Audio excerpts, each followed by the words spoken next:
Hello everyone, এই লেকচারে AutoCAD ইলেকট্রিক্যালের WD_M block সম্পর্কে আমরা জানব।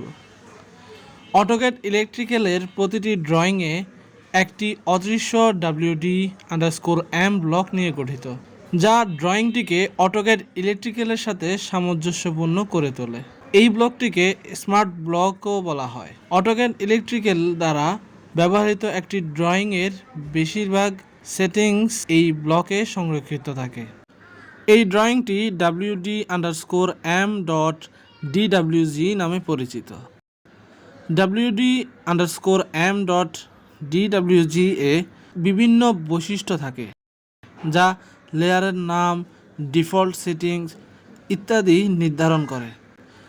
WD_M.DWG ব্লকটি ডিফল্ট সিম্বল লাইব্রেরিতে অবস্থান করে।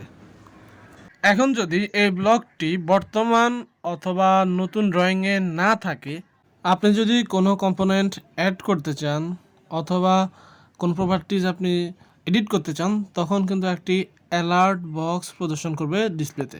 তো এই অ্যালার্ট বক্সটি আপনাদেরকে দেখানোর জন্য আমি এই ওয়ার্ক স্পেসে কিছু ইনসার্ট করব, যেটা ওয়ার্ক স্পেসে দেখা যাবে। তো ইনসার্ট করার জন্য বিভিন্ন ওয়ে রয়েছে, সেগুলো থেকে আইকন মেনু টুলটি ইউজ করব ইনসার্ট করার জন্য। আর ইনসার্ট মেনুর বিভিন্ন কম্পোনেন্ট সম্পর্কে আমরা পরবর্তী ক্লাস বা লেকচারগুলোতে আমরা জানতে পারবো। এখন আমরা যদি এটাতে ক্লিক করি, তাহলে একটা উইন্ডো প্রদর্শিত হবে, যেখানে লেখা আছে special block WD_M needed to be added to this drawing for full compatibility with the AutoCAD electrical software and utilities. এখানে একটি চেকবক্স রয়েছে, যেটা ডিফল্টভাবেই সিলেক্টেড। আপনি যদি এটাকে সিলেক্ট করে রাখেন, তাহলে ড্রয়িং কনফিগারেশন সেটিংসটা আপনার প্রজেক্ট ড্রয়িং সেটিংসের সাথে ফোর্সফুলি ম্যাচড হয়ে যাবে।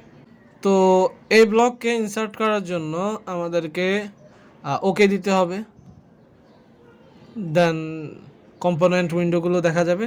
তো আমরা আমাদের প্রয়োজন মতো করে কম্পোনেন্টগুলো এখান থেকে অ্যাড করতে পারবো। তো আমি ক্যান্সেল করলাম। তো আপনি চাইলে এভাবেই অ্যাড করতে পারেন। তো এক্সিস্টিং যে প্রজেক্ট আছে সেটাতে ইনবিল্ড এই ব্লকটি অ্যাড করা আছে। তো আরও একটা জিনিস আমি আপনাদেরকে বলে দিই, প্যানেল লেআউট ড্রয়িংয়ের জন্য আলাদাভাবে WD_PNLM ব্লক প্রয়োজন। এখন আমি যদি একটা প্যানেল ইনসার্ট করতে যাই, তাহলে উইন্ডোতে আগের মতোই সব কিছু দেখাবে, শুধু ভিন্নতা রয়েছে WD_MNLM ব্লক, এবং আগের মতোই এখানে লোকেশন দেখাচ্ছে। তো আপনি যদি এটাকে ইনসার্ট করতে চান, তাহলে যদি ওকে দেন, এটাও অ্যাড হয়ে যাবে। তো এই ছিল দুটি ব্লক সম্পর্কে লেকচার। ধন্যবাদ, সাবস্ক্রাইব করে সাথেই থাকুন।